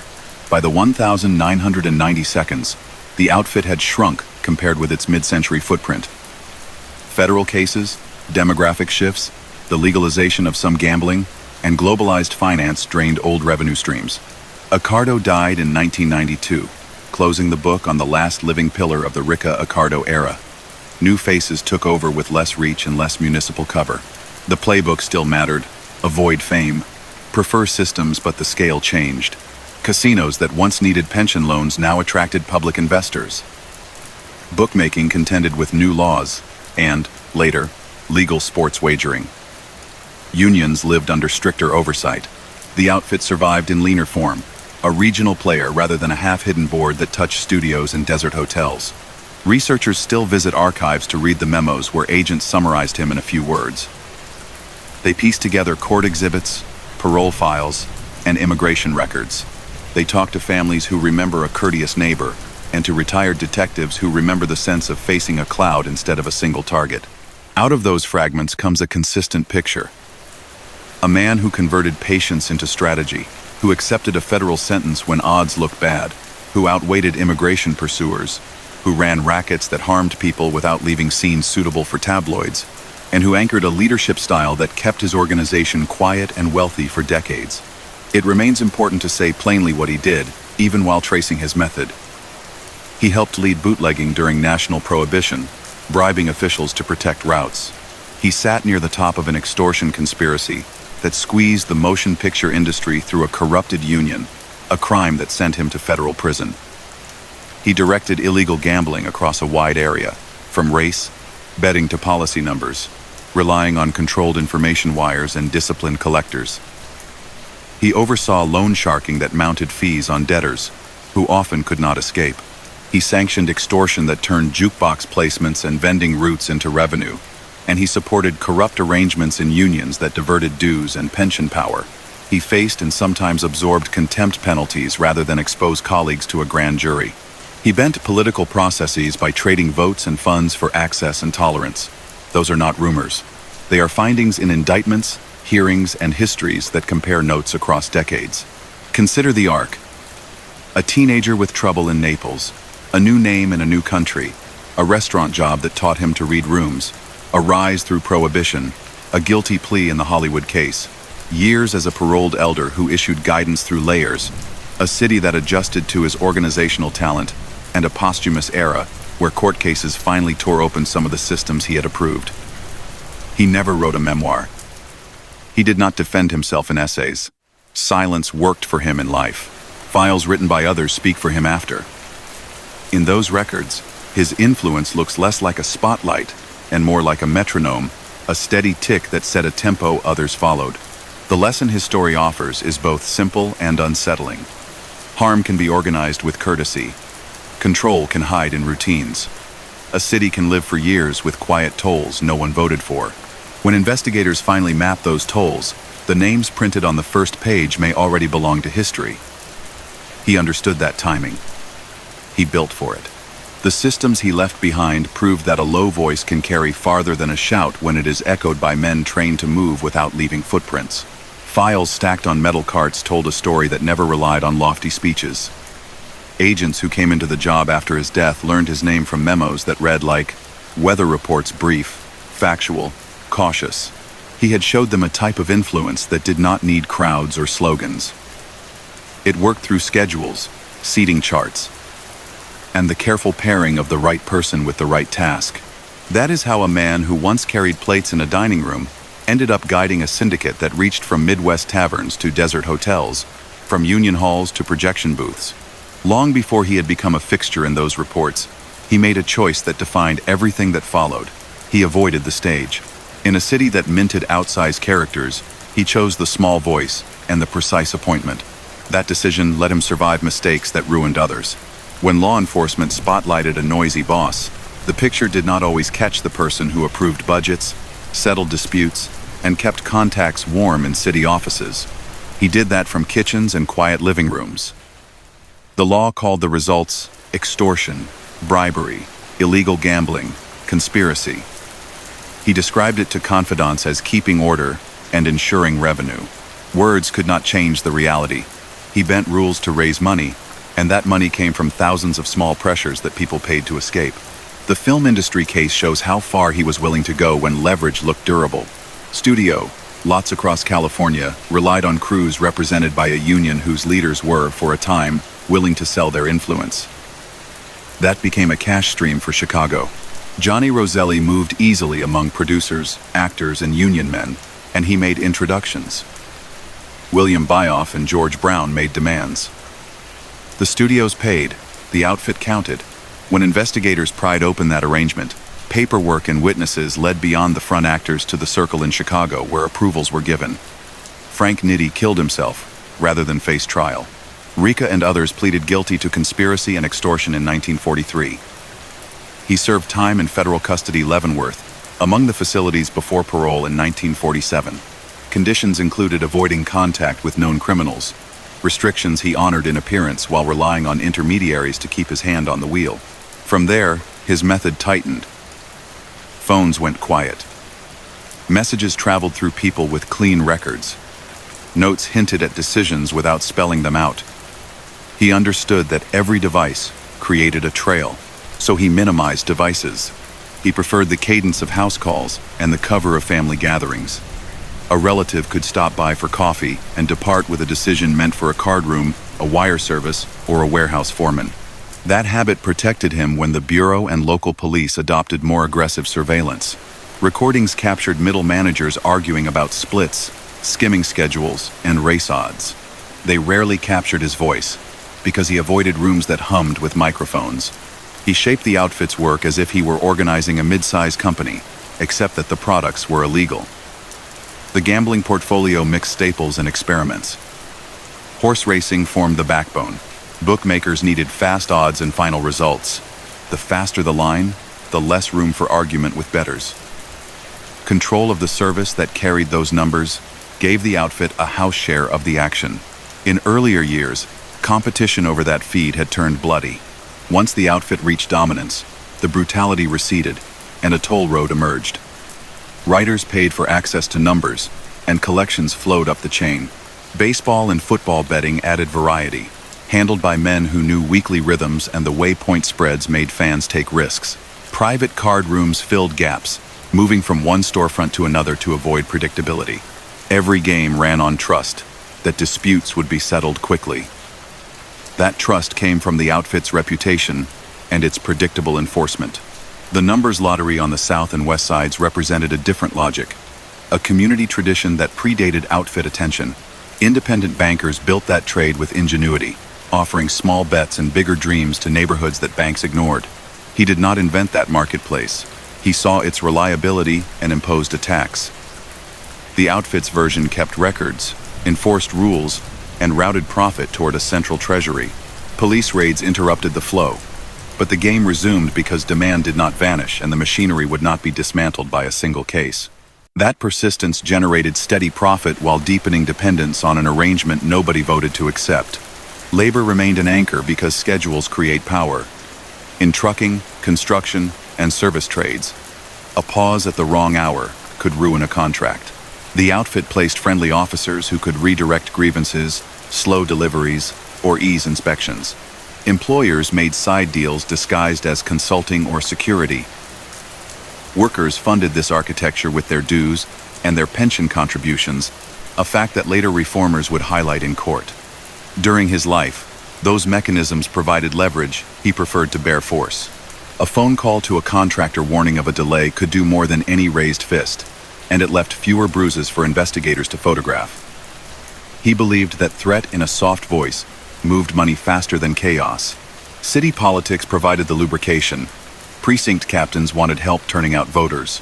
Ward leaders needed cash for events.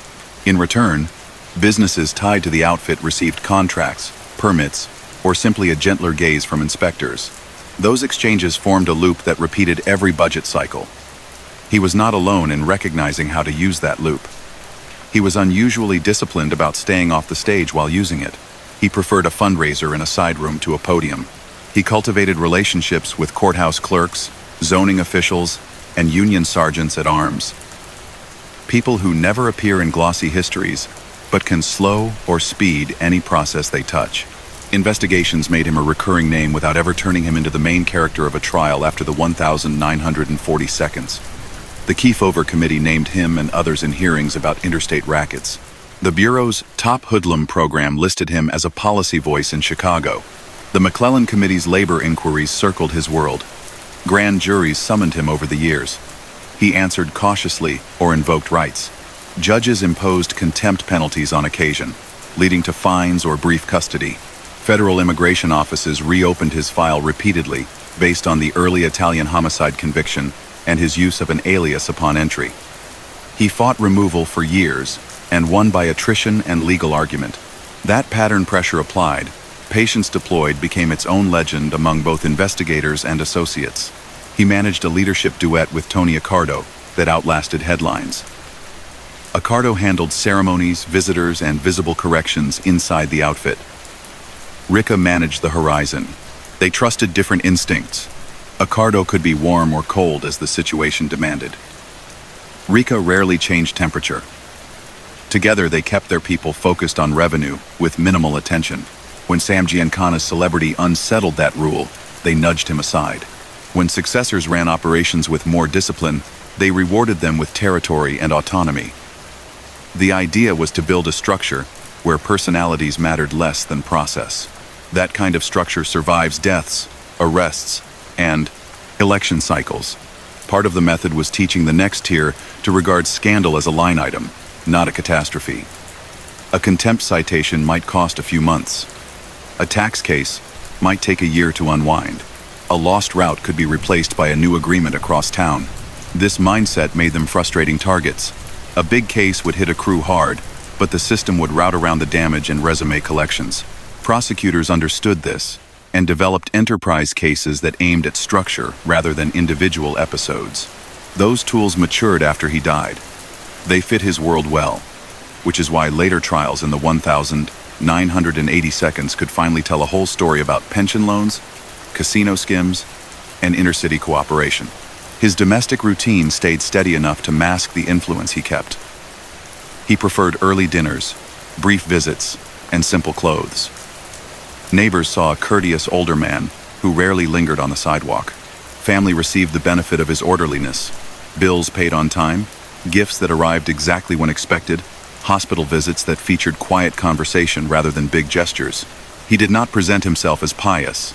He presented himself as reliable. In a neighborhood or an organization, reliability creates a gravity of its own. People orbit a person who always answers at the same hour and always delivers what he promised, even when those promises run counter to the law. He did not crowd his own story with explanations. He never published a defense or a confession. When a reporter tried to intercept him, he brushed past with a nod. That silence, combined with methodical action, let others fill gaps with speculation. Popular culture has a habit of turning men like him into figures who speak in aphorisms under soft light. The real man was more prosaic. He moved money from point to point by aligning incentives and applying pressure with minimal show. The harm was real. Families drained savings to keep a business out of trouble. Workers saw representation twisted for private gain. Bettors slipped into debt that grew faster than wages. The fact that he kept violence low profile did not make the outcomes gentle. He also showed how adaptable a criminal system can be when it behaves like a business. When state lotteries appeared, The outfit rebalanced from policy toward sports and private games. When Atlantic City and legal casinos in other regions opened, Chicago shifted attention to environments where its influence still counted machines, loans, and the service economy around nightlife. When wiretap law got teeth, he minimized his exposure by minimizing his conversations. When committees made television out of crime, he refused to appear as talent. Adaptation kept profits coming and prosecutions lagging. The men who carried his lessons into the 1,970 seconds and 1,980 seconds eventually faced the cumulative effect of tools he had feared. Long-running investigations, enterprise statutes, cooperating witnesses, and interagency task forces. Courtrooms in Chicago, Kansas City, Las Vegas, and elsewhere documented the pension lending network, the placement of trusted counters in casino rooms, and the quiet supervision of routes and clubs. Those exhibits felt like history lessons by then, but they mirrored the blueprint he had drawn. Judges handed down sentences that reached the top of the chart, including Joseph Ayupa and Jackie Cerrone in the mid-1,980 seconds. Accardo managed to die at home, a last testament to the protective value of restraint. Ricca's name hung over all of it like a watermark, visible when the paper faced the light. Researchers who write about him now tend to avoid melodrama. They quote agents who called him reserved, disciplined, meticulous. They list the crimes in plain terms: bootlegging with bribes to smooth routes, extortion that turned a union into a lever in Hollywood, coordinated illegal gambling across a region, loans at rates that trapped debtors, control of jukebox and vending routes enforced by intimidation, public corruption that traded favors for access, labor racketeering that diverted dues and pension power. They mapped the court appearances where he invoked rights or accepted penalties rather than cooperate. They outlined the deportation fights he endured and won. They describe a partnership with Accardo that made invisibility a norm. The picture that emerges is not glamorous. It is chilling in its normality. If there is a detail that explains his longevity, it is his attention to the cost of attention. He treated publicity as a bill he did not want to pay. That is why his story can be told without cataloging standoffs or set pieces. He simply preferred to get his way without entering the frame. It is also why his influence lasted after he was gone. He did not teach tricks. He taught a disposition. Be punctual, be quiet, build systems, keep buffers, pay on time, and punish sloppiness. That disposition survives talent and replaces charisma with process. The city he helped shape moved on. Expressways widened. Skylines changed. Political orders shifted. Yet the habits he exploited lingered in ordinary places. A zoning request, a permit stamped fast, a machine plugged in without a fight, a meeting that ended with everyone knowing what would happen next, without saying it out loud. Reformers fought to change those habits. Some succeeded. Others discovered how deep those grooves ran. The lessons learned in his era proved useful to both sides. Investigators learned to follow patterns, not episodes.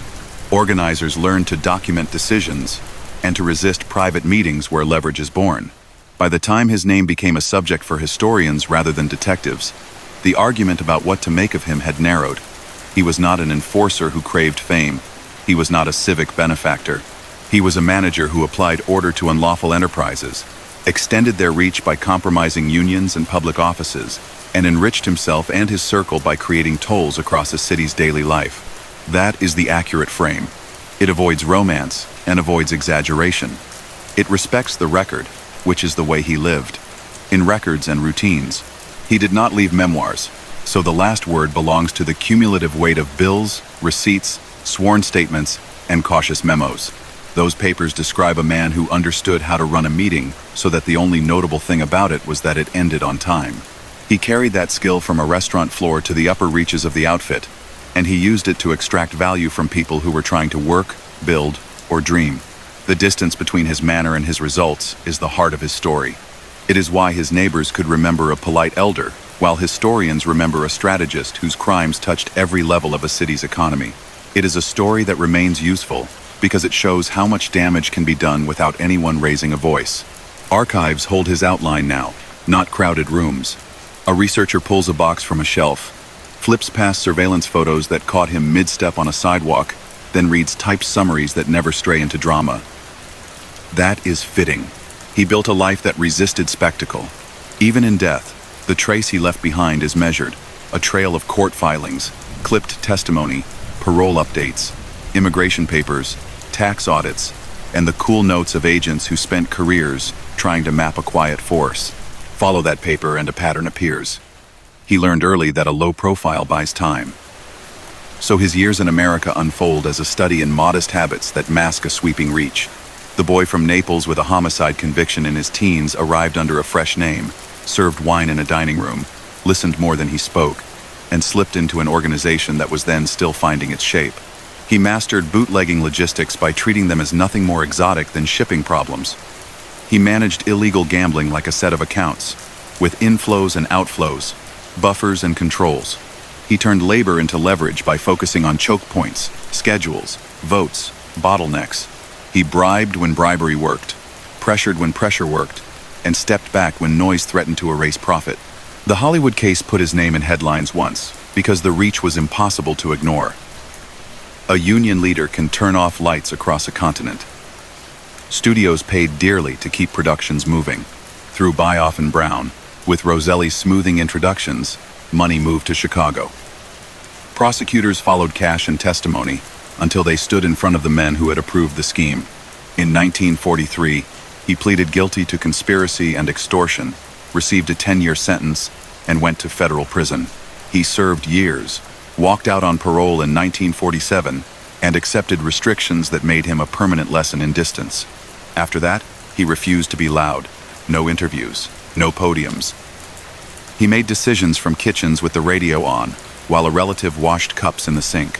That refusal to fill the frame shaped the next quarter century. Tony Accardo handled daily friction. Joseph Ayupa eventually ran operations. Others rotated through office-like roles with names that sounded like nicknames but worked like job descriptions. They managed bookmaking, numbers, card rooms, coin routes, loans, and union ties. City Hall contacts greased schedules. Ward organizations traded toleration for help with elections. Permits and inspections moved. When the right, phone lit up. The pattern appears in court records as extortion, bribery, illegal gambling, mail fraud, conspiracy. To him, it looked like administration. The difference sits in the harm. Businesses paid to avoid headaches that never should have existed. Workers funded a representation structure that diverted their dues. Bettors slid into debt and discovered that the repayment plan followed rules written far from any bank. Later investigators had an easier time telling the big picture story because new laws let them string episodes together into enterprise charges. That legal shift arrived before he died but matured afterward. The results reached back to systems he had endorsed. Pension loans from a powerful union-funded hotels and casinos. Consultants guided approvals. Trusted counters watched cash rooms. Skims siphoned money before accountants saw it. Trials in the 1,980 seconds finally laid out how those pieces fit. Ayupa, Cerrone, and allies from other cities faced juries that could at last see an enterprise rather than a string of unrelated acts. He was gone by then, but the structure on display looked like the process he favored. Indirect stakes, loyal staff at crucial points, minimal paper with his name. Steady returns. His immigration story remained a pressure point for decades. He had used an alias to enter the country and carried a conviction from Italy. That made him a target for deportation efforts. Hearings came and went. Judges issued orders, then stayed them. Lawyers filed appeals that tested the edges of statutes. He never packed a bag. He walked into court when summoned, sat without comment, and walked out. The long fight ended not with a dramatic resolution, but with time simply running out. That quiet persistence mirrored his method everywhere else. The Chicago he moved through was not just a backdrop. It was an ecosystem he learned to read. Rail lines, markets, stockyards, wards, unions, clubs, banquet halls, racetracks. Each element offered leverage. He preferred rituals to improvisation. A weekly envelope at a certain bar stool. A call returned at a fixed hour. A private handshake at a fundraiser. This focus on habit meant that his world could continue when individuals changed. Replace a route manager or a ward secretary, and the system still worked because the timing stayed the same. That repeatable rhythm is why he outlasted louder bosses who chased headlines and burned fast. He practiced a kind of cruel efficiency. When violence surfaced, it arrived as a method of discipline or protection, not as a parade. Investigations tie his world to threats that kept businesses compliant and to retaliations that reminded doubters of the cost of saying no. Those moments did not make front pages often because he hated mess. The absence of dramatic scenes did not mean kindness. It meant the harm traveled in envelopes and quiet commands, inside pressure applied by people who looked like clerks or drivers. That form of power damages without turning neighbors into spectators. Consider how he used information. The betting wire that carried odds and results from track to back room gave him leverage over bookmakers. Control that stream, and every writer in a radius becomes a customer or a target. During fights for that control in earlier years, blood spilled. After dominance settled, money replaced bullets as the tool of preference. Writers paid for access, collections hit marks, and revenue turned predictable. He liked predictability. It appealed to the part of him that had once kept a dining room running without conflict. He approached unions as instruments that convert minutes into money. A delayed delivery, a missing crew, an unresolved grievance each created a window for negotiation. Place officers who could time those windows, and an organization can collect fees for peace. He repeated that lesson across trades. From theaters to freight, from hotels to construction, the faces changed but the design stayed put. Officially, it looked like labor relations. Privately, it looked like private taxation. Reformers battled those arrangements for years, pushing consent decrees and trusteeships that arrived in the 1,980 seconds and 1,990 seconds. The need for those remedies shows how deep the habits ran. He treated politics with similar pragmatism. Precincts wanted turnout, campaigns wanted money. The outfit delivered both for candidates who agreed to look the other way at certain addresses. Inspectors skipped a door. A license landed faster. A contract found a favored bidder. These were not programmatic shifts in governance. They were adjustments in who paid tolls. He never ran for office, never gave speeches, never posed by a bunting-draped lectern. He met a ward boss in a back room, shook hands, and left. That was his style. Outcomes without a stage. Neighbors who remember him tend to describe courtesy, routine, a tidy yard, punctual visits, gifts that arrived on time. Associates who later testified describe rules: avoid cameras, pay on schedule, keep buffers, settle disputes quickly, punish sloppiness. Agents who compiled his files describe a presence felt more than seen. All of these views share a thread. He made his world run on the expectation that tomorrow would look like today. He built protections around that expectation. If something threatened it, he trimmed away the risk rather than meeting it head-on in public. That temperament influenced how the outfit survived after him. Accardo remained the institutional memory, a steward who reminded emerging leaders to stay boring. Ayupa's climb to visible leadership delivered a manager's approach to daily business. The outfits in other cities felt similar pressures and sometimes adopted similar tactics. Keep names off paper, rely on pension money rather than private lenders, place trusted counters at cash choke points, and treat scandals as expenses that do not stop the machine. The result was a late-century reckoning that arrived in federal courts, where entire regional networks stood accused of treating the nation's entertainment capital as a cash pump.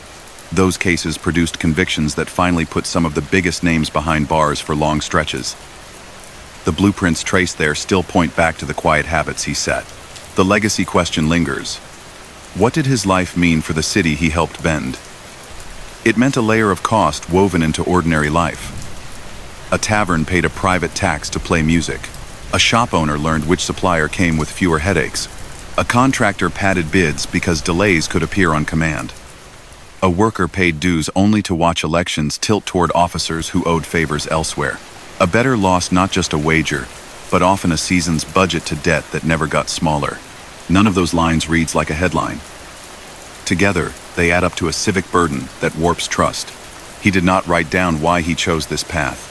People close to him never published a reminiscence that solves the riddle. The best explanations come from patterns. He liked order.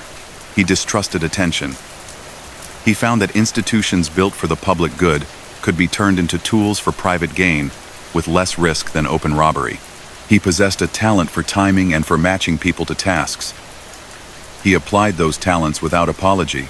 Even when a judge sent him away, he adjusted to routine behind walls and returned to the same philosophy when the gates opened. It is tempting to compare him to flashier peers in his city's lore. The contrast clarifies his distinct place. Al Capone ruled by charisma and spectacle until a tax case cut him down. Frank Nitti served as a public face and folded under pressure when the Hollywood case hit. Sam Giancana chased stars and microphones and brought the bureau into rooms where business used to be done in peace. Tony Accardo embodied the institutional endurance of an outfit that learned to keep its head down. Ricca sits in that last category, with a demeanor even quieter and a reliance on indirect control that bordered on obsessive. His influence felt like a steady weight on the edge of a table. Move a glass an inch, and it did not fall. Push hard enough, and the whole setting changed. A final measure of his impact is how often his name appears as an anchor in accounts of others. Histories of the film union scandal mention him as the steady hand behind the guilty pleas. Studies of Las Vegas financing cite him as the approving voice in Chicago during the pension loan era. Examinations of the city's political habits in mid-century list him as a beneficiary of ward-level accommodations. Profiles of Accardo describe their partnership.